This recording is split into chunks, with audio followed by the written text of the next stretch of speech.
마가복음 3장 31절에서 35절까지 하나님의 가족을 말씀하시다라는 제목으로 은혜를 나누겠습니다. 예수님도 이 세상에 계실 때 역시 가족이 있었죠. 그래서 아버지 요셉과 어머니 마리아, 그리고 또 예수님은 혈통적으로 장남이셨어요. 그리고 그 동생들이 또 여럿이 있어가지고 아버지의 그 직업인 목수일을 배워서 아버지를 도우면서 가정의 생계를 책임졌는데, 하나님께서 예수님을 공생애로 부르실 때 30세 되던 때에 갑자기 집을 나오셨어요. 그리고 가족을 떠나서 갈릴리 지역에 가서 제자들을 선택하시고, 그리고 공생애 하나님의 사역을 시작하시면서 복음을 전하시고 기적을 행하실 때 그 가족들은 굉장히 황당했을 것입니다. 그래서 예수님을 찾으러 왔어요. 어머니와 그 형제들이 와서 예수님을 잡아다가 다시 이제 가장 노릇을 하게 하려고 그렇게 예수님을 찾았다, 이렇게 기록하고 있습니다. 우리가 이제 예수님을 믿으면서 하나님과의 관계, 그리고 또 가족과의 관계가 참 여러 가지로 어렵고 힘들 때가 많습니다. 그래서 우리가 하나님과의 가족 관계를 너무 강하게 강조하다 보면 육신적인 가족 관계가 문제가 생기고, 또 육체적인 가족 관계를 끈끈하게 하려고 하다 보면은 하나님과의 관계가 또 약해지는 문제들이 생길 수가 있어요. 그래서 예수 믿는 사람들은 하나님의 가족과 육신의 가족, 이 두 가족 사이에서 얼마나 지혜롭게 잘 처신을 하느냐, 이게 굉장히 중요하죠. 실제로 그 정치에서도 크리스찬이 정치할 때 어떤 생각을 가지고 정치하느냐에 따라서 종교적인 문제, 사상적인 문제가 발생하게 됩니다.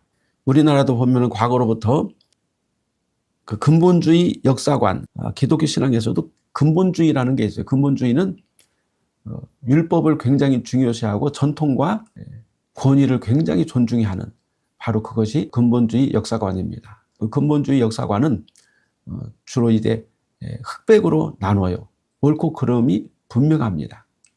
그래서 그 예수님 당시도 탈무드의 조항에 따르지 않으면은 굉장히 이렇게 죄인시하고 범죄자 취급하고 또 하나님의 저주를 받는다, 이렇게 하면서 극단적으로 말하는 바리새인들, 서기관들이 있었어요. 우리나라도 역시 근본주의 신앙을 가지고 있는 정치인들을 보면은 전통과 권위를 주장하고, 그리고 권력자를 주둔하는 그 시대의 패권자를 주둔하는 그런 좀 성향이 깊습니다. 반대로 진보주의 역사관을 가진 정치인들은 전통이라든지 권위를 무너뜨리고 약자, 또 소외된 자, 소수자들의 인권을 존중하는 쪽으로 하다 보니까 기독교 신앙을 가진 정치인들 사이에서도 알력과 갈등이 많아요.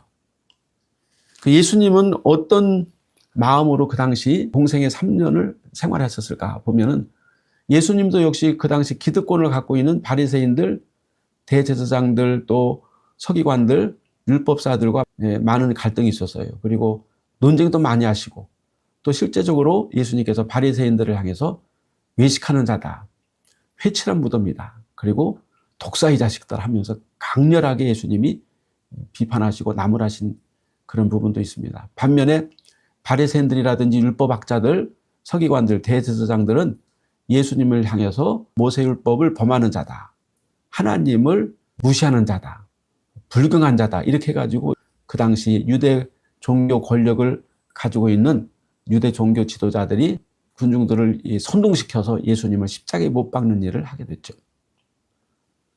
그 당시 예수님께서 이 세상에 계실 때, 육신으로 계실 때 어떻게 보면 예수님은 상당히 진보주의며 제야 세력이라고 볼 수 있어요. 예수님은 그 당시 권력층들과 야합하지 않았습니다. 그리고 모세율법이라든지 탈무드라고 하는 권위적이고 고정관념들을 깨시기 위해서 사랑과 은혜라고 하는 하나님의 풍성한 성품을 가지고 소외된 자들을, 또 가난하고 특히 이방인들, 병자들, 유대 무리들을 대하셨고, 그러므로 자인적으로 그 당시 유대 종교 권력을 가지고 있었던 유대 종교 지도자들과 대립하는 상태, 갈등하는 상태에 있었던 것이죠.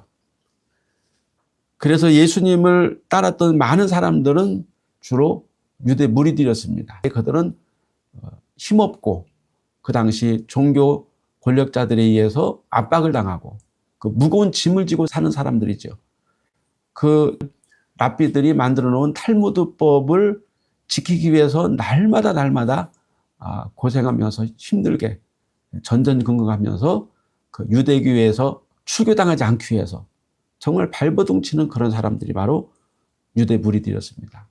그들은 예수님의 사랑과 은혜로 다가오시고 연약한 자, 가난한 자들을 긍휼히 여기시고 병자를 고치시고 이렇게 하시는 것을 보고 많은 호감을 가지고 예수님을 구세주로 메시아로 따랐습니다. 그러나 나중에 결국 그 많은 무리들도 예수님을 배반했죠. 예수님을 향해서 십자가에 못 박아 죽이라고 빌라도 앞에서 큰 소리로 외치면서 결국은 그 무리들의 함성에 의해서 빌라도가 두 손을 들고 예수님을 사형에 언도하게 됩니다. 만약에 많은 무리들이 예수님을 사형에 처하라고 십자가에 못 박으라고 소리 지르지 않았으면 빌라도가 예수님을 십자가형에 처하지 않았을 거예요. 그렇게 언도를 내리지 않았을 것입니다. 그러면 그 무리들은 어떻게 해서 처음에는 그렇게 예수님을 따르고 예수님을 사랑하고 예수님을 메시아다, 우리의 해방자다 하면서 예수님을 따르던 사람들이 갑자기 돌변해서 예수님을 십자가에 못 박으라고 소리치는 그런 폭도들이 되었을까? 그 배후에는 바로 바리새인들과 유대 종교 지도자들의 모함이 있었죠. 그 종교 권력자들의 선동에 의해서 많은 유대 무리들이 예수님을 향해서 십자가에 못 박으라고 소리 지르게 된 것입니다. 예수님은 이 세상에 섬김을 받으러 오신 것이 아니라 섬김에 자기 목숨을 많은 사람들이 대속물로 주려고 모셨고 섬기는 자, 작은 자가 천국에서 큰 자가 될 것이라고 직접 예수님께서 말씀하셨습니다.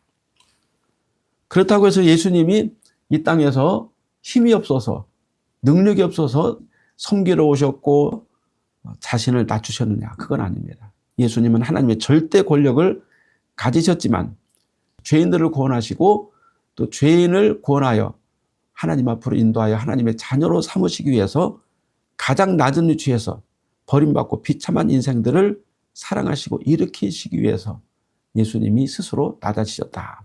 절대 권력을 갖고 계셨지만 절대 능력을 갖고 계셨지만 스스로 낮아지셨다. 우리가 예수님을 믿으면 하나님의 자녀라는 강력한 권세, 하나님의 자녀가 되는 권세를 가질 수 있지만 그러나 우리의 마음은 항상 예수님의 마음을 가지고 따뜻한 마음으로 이웃들을 대하고 영혼들을 대해야 된다 하는 사실을 알 수가 있습니다. 우리에게 두 가족은 피로 맺어진 육체 가족 또는 예수님의 믿음으로 맺어진 사랑의 가족이 있습니다. 그런데 그 육체의 피로 맺어진 가족은 물보다도 진하죠. 피는 물보다도 진하다고 그렇게 우리가 말하죠. 그런데 이제 우리가 신앙적으로 볼 때 예수 믿음으로 맺은 가족은 피보다 진하다. 이렇게 할 수가 있어요.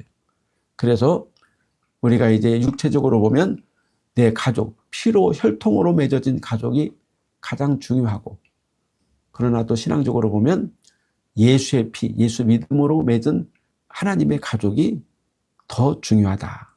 이렇게 이제 정리가 됩니다. 육체의 가족은 잠시 잠깐이지만 영적인 가족은 영원하고 영원하기 때문입니다.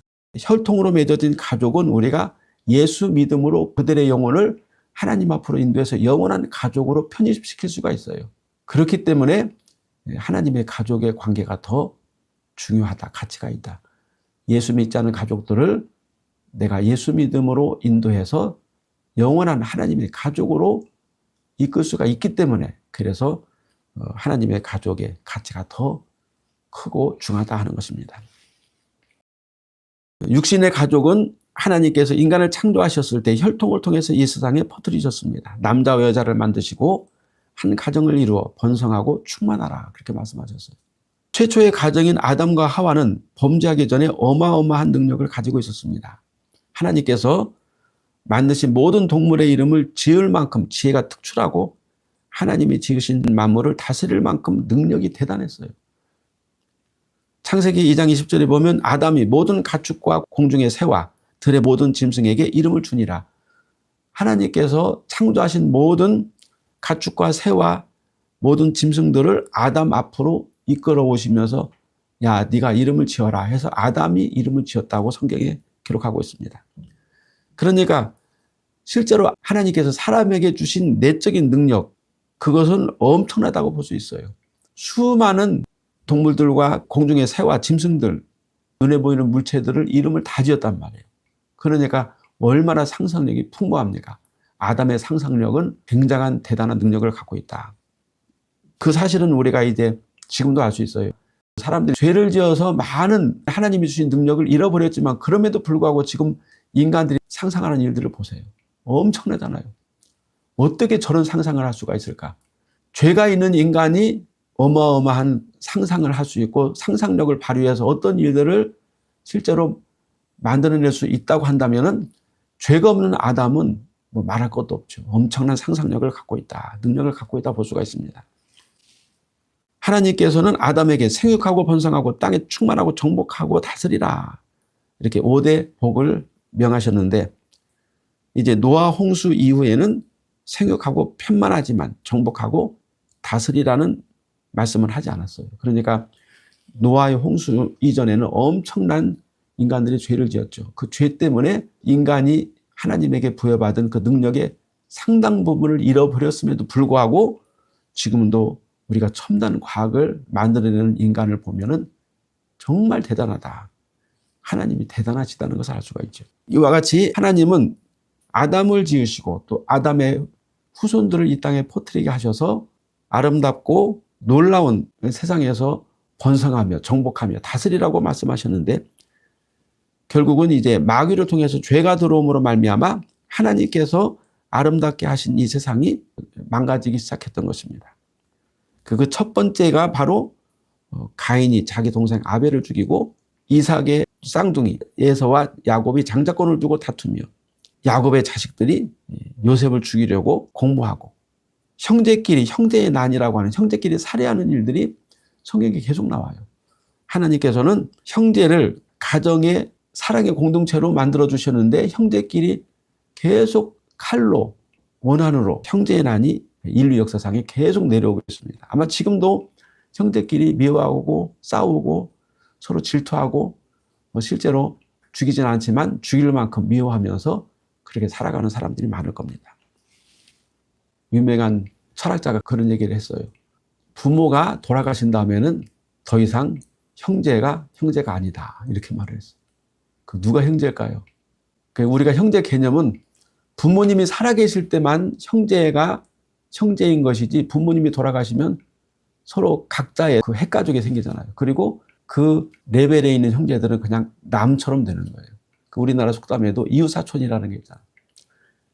그러니까 피를 나눈 형제보다도 가까이 마음을 통하고 서로 이해해주고 가까이서 연락하는 친구들이 더 형제보다 우애가 좋을 수가 있다. 이렇게 이제 말하는 것이죠. 그래서 나이 먹으면 더 이상 형제에 매달리지 말라. 혈통에 매달리지 말라 그 말입니다. 예수님의 육신의 가족도 아마 그랬을 것입니다. 예수님께서 하나님에게 부르심을 받아서 공생의 3년을 시작하셨는데 그런데 그 어머니와 동생들 가족들은 예수님의 이런 마음을 이해하고 헤아리기보다는 왜 장남이 돼서 어머니도 버리고 동생들 버리고 가출해서 혼자 출세하려고 혼자 잘 먹고 잘 살려고 나갔나 하면서 예수님을 오해하고 잡으러 왔다. 심지어 뭐라고 그랬습니까? 미쳤다라고도 말했어요. 그래서 예수님은 죄로 번복된 그런 가족 관계는 결국 이 땅에서 잠시 가족의 관계, 혈연 관계를 이룰 수 있을지 모르겠지만 결국은 원망과 다툼과 분열이 되어서 다 갈라질 수밖에 없다는 사실을 죄로 묶여진 혈통, 죄로 이렇게 연결된 공동체는 다 나중에 박살이 납니다. 다 그냥 해치가 되고 말아요. 그래서 예수님께서는 죄를 없이 하시고 죄 없는 거룩한 하나님의 나라 공동체를 세워서 영원한 하나님의 가족으로 만들기 위해서 공생의 3년을 시작하신 줄로 믿습니다. 예수님은 어떤 집에 들어가서 사람들에게 둘러싸여서 말씀을 전하고 계셨습니다. 어머니와 그 형제들이 집 밖에서 예수님을 찾았는데 예수님의 말씀을 듣던 사람들이 그런 말을 했어요. 예수 선생이여, 당신의 어머니와 형제들이 와서 당신을 찾나이다. 여기서 찾는다는 말은 간절히 찾는다, 애타게 찾는다 이런 뜻이죠. 그런데 어머니 마리아와 예수님 동생이 왜 그렇게 예수님을 애타게 찾았을까요? 생계 문제 때문에. 예수님이 장남이고 목소리를 해야 되는데 장남이 가출을 해버리니까 뭐 생계를 이어갈 수가 없잖아요. 그래서 먹는 문제 때문에 예수님을 찾은 거예요. 예수님은 그 당시 가정의 기둥이었고 생계를 책임질 장남이었는데 집을 떠나서 엉뚱한 환상에 빠져 세상을 바꾸겠다고 하면서 집안일을 돌보지도 않으니까 그래서 예수님을 애타게 찾았다는 것입니다. 우리도 마찬가지일 거예요. 우리가 예수 믿고 하나님을 믿는다고 하지만 어떤 경우는 우리 먹고 사는 문제, 목구멍이 포도청이라고 생계를 위해서 예수님을 간절히 찾을 수도 있어요. 하나님을 찾을 수도 있어요. 하나님 저 좀 잘 되게 해주세요. 그리고 우리가 예수님 믿고 하나님 앞에 기도하면서 잘 되게 해달라고 기도했는데 생계 문제가 해결되지 않으면 실망할 수도 있죠. 원망할 수도 있죠. 아마 그런 경우가 아닐까 생각이 듭니다. 예수님께서는 예수님을 찾는 어머니와 동생들을 향해서 이렇게 말씀했어요. 누가 내 어머니이며 내 동생들이냐. 너무나 냉정한 말씀이죠. 누가라고 말씀하시면서 현재 생계를 위해서 예수님을 찾는 그의 가족들을 향해서 부정적으로 말씀하셨습니다. 누가 내 어머니고 누가 내 동생들이냐. 그러면서 예수님은 진짜 정말 예수님의 가족이 누구인지를 말씀해 주고 있어요. 예수님께서 많은 사람을 향해서 진정으로 내 가족은 하나님의 말씀을 듣고 순종하는 자들이다. 이렇게 말씀하셨죠. 예수님께서 이 세상에 오신 것은 육신의 가족을 세우시기 위해서 오신 것이 아니라 하나님의 가족을 세우시기 위해서 오신 것입니다. 하나님의 가족, 하나님의 말씀으로 하나가 되고 또 하나님의 영광의 일을 하늘의 가족을 위해서 이 땅에 오신 것이죠. 성령으로 세워진 가족, 즉 예수의 피로 맺어진 하나님의 자녀들이 장래 새로운 가족으로 영원히 세워질 것이다. 이런 사실을 예수님께서 공생애를 통해서 이렇게 보여주시고 말씀해 주신 것입니다. 그러면 하나님의 가족이 되는 조건은 무엇이냐? 예수님은 하나님의 뜻대로 하나님의 말씀대로 행하는 자가 내 어머니요 형제요 자매라 이렇게 말씀하셨어요. 하나님의 뜻은 무엇일까요? 요한복음 6장 40절에 내 아버지의 뜻은 아들을 보고 믿는 자마다 영생을 얻는 이것이니 마지막 날에 내가 이를 다시 살리리라 하시니라. 예수님은 분명히 아들을 보고 믿는 자, 즉 자기를 하나님의 아들로 믿고 따르는 것이 하나님의 뜻이라고 분명히 말씀했어요. 누가복음 22장 42절에도 이르시되 아버지여 만일 아버지의 뜻이거든 이 잔을 내게서 옮기시옵소서. 그러나 내 원대로 마옵시고 아버지의 원대로 되기를 원하나이다 하시니 하나님의 뜻은 하나님이 원하시는 대로라는 뜻입니다. 내가 원하는 대로가 아니라 하나님이 원하시는 대로 하는 자가 바로 하나님의 가족이 될 수 있다. 요한복음 3장 16절에 영접하는 자, 곧 그 이름을 믿는 자들에게는 하나님의 자녀가 되는 권세를 주셨으니 예수님이 이 땅에 오신 것은 한 가정, 요셉이라고 하는 요셉과 마리아라고 하는 한 가정의 생계를 책임지는 장남으로 오신 것이 아니고 하나님의 가족을 만드시기 위해서 예수님이 오셨고 예수님을 통해서 수많은 사람들이 하나님의 가족이 되는 권세를 얻을 수 있다고 말씀해 주신 거예요. 그래서 예수 그리스도를 믿고 나를 영접하는 자가 하나님에게서 난 하나님의 자녀다. 그렇게 말씀하시고 또한 물과 성령으로 거듭나는 자가 하나님의 나라에 들어간다. 계속해서 말씀해 주십니다. 마태복음 7장 21절에 나더러 주여 주여 하는 자마다 다 천국에 들어갈 것이 아니요 다만 하늘에 계신 내 아버지의 뜻대로 행하는 자라야 들어가리라. 여기서 나더러 주여 주여 하는 자, 주의 이름으로 선지자 노릇하고 기적을 행하고 병을 고치고 그래도 아버지의 뜻대로 행하지 않으면은 결국 하나님의 자녀가 아니다. 하나님의 나라에 들어갈 수 없다고 말씀해 주셨어요. 진심으로 예수님을 그리스도로 믿고 그 믿음으로 영원히 하나님의 자녀로 새롭게 태어나서 내가 원하는 바가 아니라 하나님 아버지께서 원하는 바를 행하며 사는 자가 곧 하나님의 가족이다. 예수님은 우리가 하나님의 가족이 되기 위해서 우리의 심령을 변화시키는 능력을 우리에게 행하시는 것입니다. 예수 그리스도를 믿고 예수 피로 죄사함받고 거듭나서 우리 심령이 완전히 변화되어 하나님의 마음을 우리가 이제 알고 그 하나님의 마음에 하나님의 뜻에 따라서 행할 수 있는 능력을 얻도록 하시는 분이 바로 예수님이시죠. 하나님의 가족은 세상을 위해서 살지 않고 하나님을 위해서 살아야 된다. 다시 말하면 하나님을 위해서 살아야 된다 그러니까 하나님께 모든 것을 다 바치라는 뜻이 아니라 하나님의 뜻대로 하나님의 말씀, 하나님이 원하시는 뜻대로 사는 사람이 바로 하나님의 가족이다. 세상에 목적을 두거나 육신적인 어떤 욕심이나 야망을 가지고 살지 않고 하나님의 뜻, 하나님의 말씀을 따라 사는 자가 하나님의 가족이다. 이렇게 예수님께서 말씀하셨어요.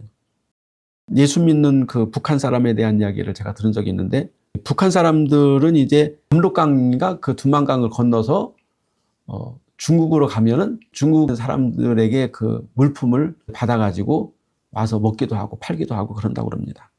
그런데 북한 사람들이 이제 중국의 조선족에게 물건을 요구하는데, 가만히 보니까 양식도 많고 옷도 많고 막 그래가지고 당신네들은 이런 물건을 어디서 구해옵니까? 하면서 물어보니까 그 조선족은 예수 믿는 사람인데 이렇게 말했대요. 우리 아버지가 부자입니다 라고 말했다는 것입니다. 그러니까 이 북한 사람이 나도 부자 아버지가 있으면 좋겠다 그렇게 말하자 그 예수 믿는 조선족이 당신도 부자 아버지를 가질 수 있습니다. 어떻게 해요? 예수 믿으면 당신도 하늘에 계신 부자 아버지를 가질 수 있습니다 라고 말을 하니까 그 북한 사람이 나도 예수 믿겠수다 하면서 대답했다는 그런 일화가 있어요. 이제 처음에는 우리가 이 북한 사람처럼 예수 믿으면은 음식도 나오고 돈도 생기고 옷도 생기고 그래서 예수 믿겠다고 할 수가 있겠지만, 나중에는 우리가 먹고 사는 의식주보다도 더 중하고 더 놀랍고 영광스러운 하나님의 나라, 또 하나님의 자녀의 특권이 있다는 것을 알게 되게 됩니다. 그래서 처음에는 우리가 육신을 위해서 예수님을 믿었지만 나중에는 하늘의 영광을 바라보면서 끝까지 예수 믿음을 지키고 또 하나님의 뜻을 따라서 마지막까지 믿음으로 전진하게 되어지는 것입니다. 이제 우리는 예수 그리스도를 믿음으로 하나님의 자녀가 되었고 하나님의 가족이 되었고 예수 그리스도 안에서 형제요 자매요 부모와 자식이 되었습니다. 우리가 이 세상에서 몇십 년 살다가 육신의 혈통의 관계가 다 끊어지고 깨지고 다 부서지고 나서 우리에게 무엇이 남을까요? 영원한 하나님의 나라, 하나님의 나라에 영원한 하나님의 가족이 우리에게 남게 되는 줄로 믿습니다. 바로 그 가족은, 하나님의 가족은 예수 믿음으로 성령으로 거듭나서 하나님의 뜻을 따라 살아갈 때 우리는 영원한 하나님의 가족이 되어서 영원한 하나님의 복락을 누리게 되어질 줄로 믿습니다.